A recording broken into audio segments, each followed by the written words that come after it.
At first she couldn't understand what had just happened. One moment she was sitting in the car looking out the window, quietly lost in her thoughts. And the next, she was on the rough, hot ground, feeling the dry earth scrape against her skin. It wasn't the pain from the fall that shocked her, it was the brutal realization that followed. Her stepfather, the man who was supposed to protect her, had just thrown her out. He didn't even look back. He didn't say a word. She heard the car door slam, the sound of his boots crunching over the dry ground, and for a second she thought, maybe he was just pulling over to the side for a moment. Maybe he was going to help her up and tell her to get in. But then the roar of the engine revved, and in an instant the car sped off, leaving her standing there alone. There was no one to call out to, no one to turn to. The dust from the tires swirled around her, choking her as she stood there frozen, unable to move. She blinked hard, trying to make sense of what had just happened. It couldn't be real. He would come back, right? But no. The silence that followed told her the truth. He wasn't coming back. She was abandoned, left to fend for herself in the vast emptiness of the Savanna. She couldn't wrap her mind around it. The world seemed to spin around her, but she couldn't catch her breath. It felt like her body was shutting down in shock. The heat of the Savanna was almost unbearable. The sun, a relentless force, scorched her skin, making every movement feel like a struggle against the burning heat. She had no shoes to protect her feet, and with every step, the hot sand dug into her skin as if the earth itself was rejecting her. She could feel her feet blistering, the sand so hot it felt like walking on coals. It was impossible to keep her balance, and every step felt heavier than the last.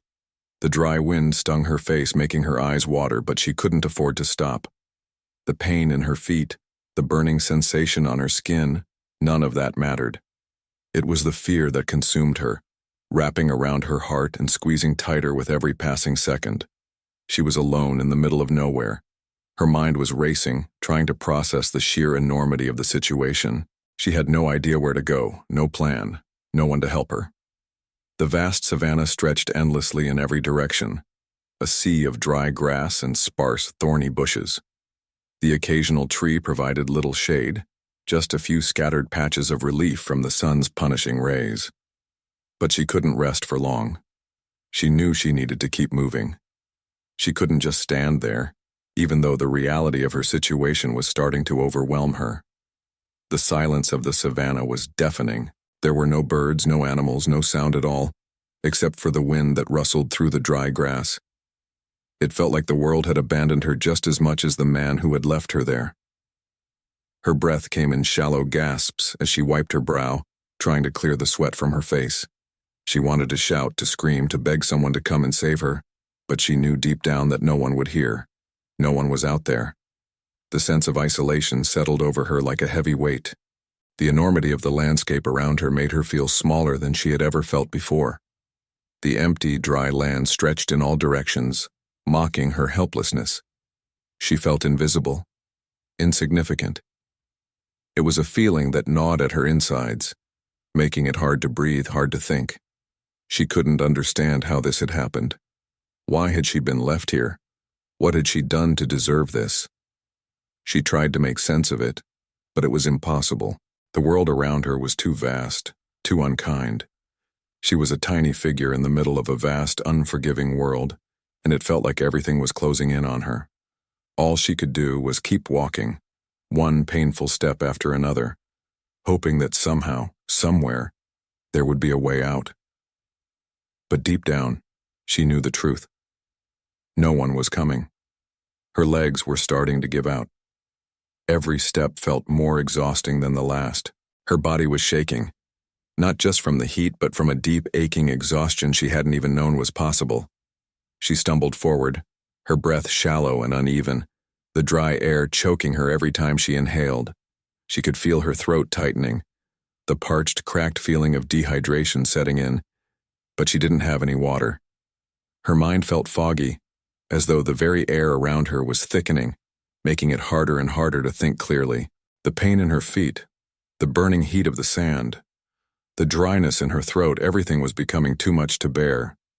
She was just a little girl, alone in the vast savanna, and she didn't know how much longer she could keep going. Her legs wobbled, and for a moment she thought she might collapse right there on the ground, but she couldn't stop. She had to keep moving. The fear of what might happen if she stayed in one place was stronger than the overwhelming exhaustion. She couldn't just wait and hope for a miracle. She had to find something, anything. She wasn't sure what she was looking for, but she had to keep searching. Her eyes scanned the barren land, desperate for some sign of life. A tree, a shadow, a sound. Anything to give her hope that she wasn't truly alone. But all she saw was the endless horizon, a sea of dry grass and thorny bushes stretching in every direction. There was nothing, not a single soul in sight. No cars, no people, no animals, just the harsh, unforgiving land. As the minutes dragged on, her head began to swim. She felt dizzy, her vision blurring as the heat and dehydration started to take their toll. She had to find shelter, some shade to escape the sun. Her eyes fixed on a small tree in the distance. It wasn't much, but it was something. The tree seemed so far away, but it was the only thing that stood out against the endless backdrop of dry land. She didn't know how she could make it there, but she had to try.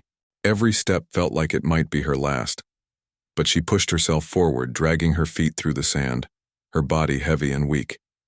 Her head was spinning, her limbs barely responding to her commands, but she kept moving, focused on that small tree in the distance. She couldn't stop. She had to reach it. When she finally reached the tree, it wasn't as much of a relief as she had hoped. The shade it provided was minimal, just enough to cool her down slightly, but it wasn't enough to erase the exhaustion and the fear that had been eating away at her. She collapsed under it, her body shaking with exhaustion as she huddled close to the trunk. The pain in her feet was unbearable now, her toes blistered from the hot sand, and her throat felt like it was closing in on itself.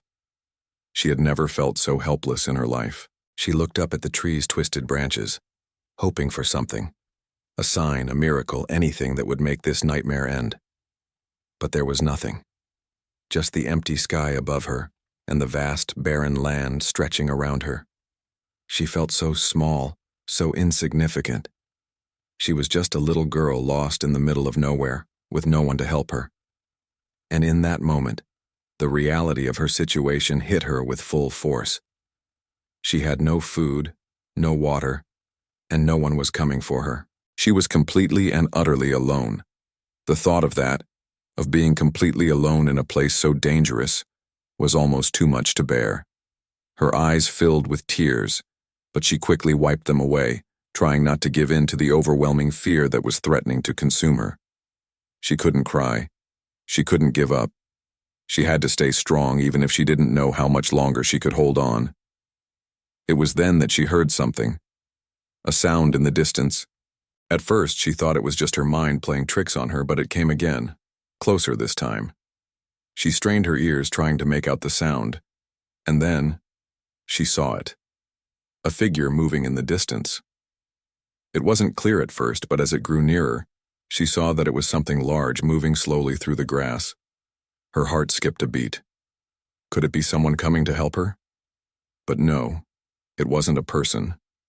It was a lion, a massive, powerful animal moving toward her with slow, deliberate steps. At first, panic surged through her. The lion's presence was so powerful, so overwhelming, that she could feel her heart pounding in her chest. Her body froze, her mind screaming at her to run, to get away from this massive creature that could easily rip her apart. But her legs wouldn't move. She was too scared. The lion, with its golden mane gleaming in the harsh sunlight, came closer, each step making her stomach churn with dread. She couldn't tear her eyes away from it. She expected it to pounce at any moment, its sharp teeth flashing as it prepared to strike. But to her surprise, the lion didn't seem interested in attacking. It moved toward her slowly, its steps cautious and deliberate, as though it was watching her, studying her. There was something strange about its movements, something not quite right. It looked injured. Its paw was dragging slightly, and its movements were slow, deliberate, almost as though it was in pain. The lion was weak, and for the first time, she felt a flicker of hope. It wasn't attacking her. Maybe it wasn't a threat. But her mind raced, trying to figure out why this lion had appeared, why it was so close to her. Her heart hammered in her chest, but she couldn't take her eyes off the animal. It was as though they were locked in some kind of strange, silent understanding. The lion came to a stop a few meters away, still watching her, its amber eyes locked onto hers. Her breath hitched as she realized that it wasn't looking at her like a meal. It wasn't hungry, it wasn't angry, it was simply there. And for a brief moment she wondered if it had come to help her. She still didn't move. She wasn't sure what to do. What could she do in the face of such an enormous creature? But the lion didn't approach any further. Instead, it laid down on the ground, its eyes still on her. She felt her shoulders relax, just a little. The lion stayed where it was, watching her intently, and as strange as it seemed, she felt a small sense of calm start to settle in. She had been ready to flee, to fight for her life. But in the presence of this creature, something shifted. It wasn't attacking. It wasn't threatening her. Instead, it seemed to be waiting. She slowly, cautiously moved closer to it, unsure of what would happen. Every step felt like it took an eternity, her legs trembling beneath her. She wasn't sure why, but something inside her told her that this lion wasn't like the others. It wasn't a predator in the traditional sense.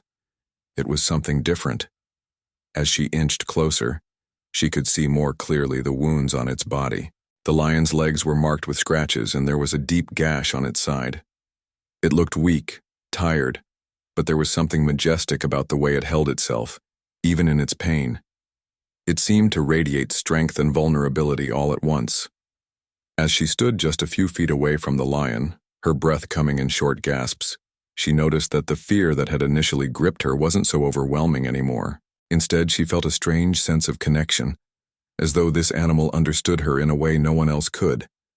She reached out, her trembling hand hovering near the lion, and for a brief moment, she wondered if she was making a huge mistake. What if it attacked her now? But it didn't. The lion remained still, watching her with those golden eyes. Slowly, she reached out to touch its fur. The lion's body tensed slightly at the touch, but it didn't pull away. It let her touch its fur, its wounded body still, as though it had accepted her presence. Her heart raced as she realized that the lion, despite its own wounds and vulnerabilities, wasn't a threat. It was a companion in this vast, unforgiving world. For the first time since she was abandoned, she didn't feel entirely alone. As the sun began to set, casting long shadows over the savanna, something inside her shifted. The lion, despite its injuries, stayed close to her. It was as though the two of them had formed an unspoken bond, a connection built on survival and mutual understanding. She had no idea how long she would be out here, alone in this vast and hostile land, but the presence of the lion made the weight of her isolation feel a little less unbearable. She sat down beside the lion, her body sore and exhausted, but somehow the company of this injured creature made her feel like she wasn't completely abandoned. For a moment there was peace, quiet, broken only by the distant calls of birds and the rustling of the dry grass in the wind. She could hear the lion's slow, steady breathing, and it was strangely comforting. The fear that had once consumed her was now mixed with something else. She wasn't sure if it was hope or just the simple relief of not being alone, but it was there. In that moment, she realized that she wasn't the only one struggling to survive. The lion, too, was fighting its own battle. It had its own wounds, its own vulnerabilities, and yet, here it was, lying beside her, offering its silent protection. She reached out again, her hand resting gently on its side. The lion didn't pull away. It seemed to accept her touch, just as she had accepted its presence. There was a quiet understanding between them, something deeper than words. It was in the way they both fought, in the way they both endured the harshness of the world around them. They were both survivors in this unforgiving place. As the night settled in, she felt the first flicker of something like hope. She wasn't sure what would come next, but for the first time since her abandonment, She had someone, something, to rely on. The night passed slowly with the lion never straying far from her side. She had expected to feel more afraid, alone in the dark, but with the lion there, a strange calm washed over her. The sounds of the savanna at night, distant animal calls and the rustling of leaves, seemed less intimidating now. She wasn't sure if it was the lion's presence or the exhaustion finally starting to take its toll, but she began to feel a small sense of safety that she hadn't felt all day. As the hours passed, she could hear the lion's deep, rhythmic breathing beside her, almost as if it were a lullaby, a comforting sound in the middle of the wilderness. It wasn't the protection she had once dreamed of. There were no strong arms to hold her, no voice reassuring her that everything would be okay. But it was something. And for now, it was enough. The pain in her feet began to fade slightly as she rested, and the dry, parched feeling in her throat wasn't as overwhelming.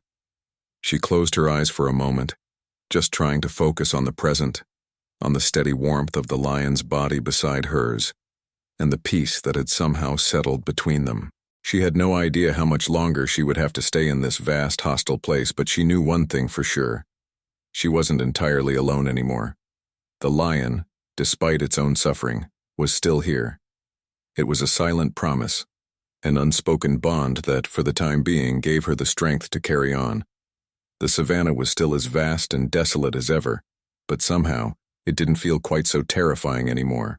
With the lion's presence, she had found a small sliver of hope in the midst of all the uncertainty. As the first light of dawn broke over the horizon, she woke to find the lion still beside her. The night had passed in an uneasy stillness, but the lion's steady presence had given her a sense of calm she hadn't expected. It was early, the air still cool, but the heat of the day would soon take over again. She felt the warmth of the sun beginning to rise, casting a soft glow over the land. She blinked, her eyes adjusting to the light, and for the first time she looked closely at the lion. Despite its injuries, it was magnificent. Its golden mane, though matted and dusted with dirt, still had a certain beauty. Its eyes, though tired, were still sharp and watchful. The lion's body was a quiet testament to strength, even in its vulnerability.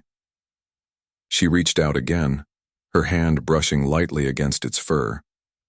The lion didn't move away this time. It seemed to understand, to recognize that the girl wasn't a threat, that the two of them had somehow become a strange kind of family in this wild, unforgiving place. She wasn't sure how long they had been together.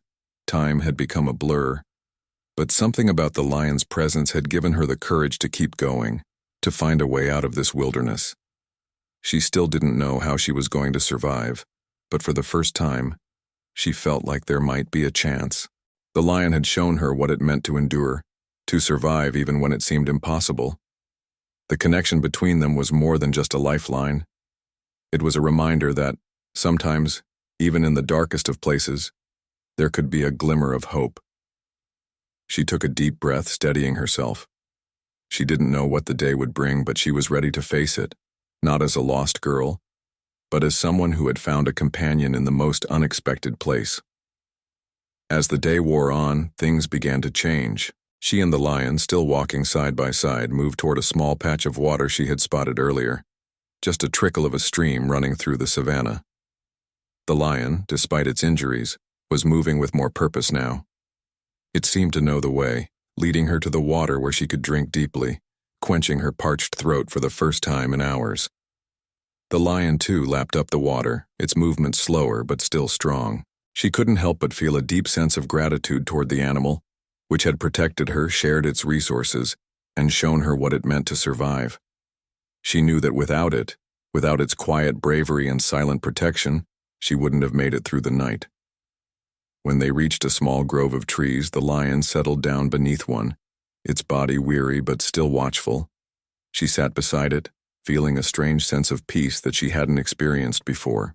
The savanna was still a harsh place, full of dangers she couldn't predict, but the bond between her and the lion had given her a newfound strength. She wasn't alone anymore. She wasn't just a helpless child abandoned in the wilderness. She was a survivor, a fighter, and she knew now that she could face whatever came next. As the sun began to set, painting the sky with hues of orange and purple, she sat quietly next to the lion, both of them watching the world unfold. The journey wasn't over. There was still a long road ahead, but she no longer feared it. The lion had taught her something invaluable. Even in the most unimaginable circumstances, there was strength, compassion, and hope. And with that, she knew she could make it through anything.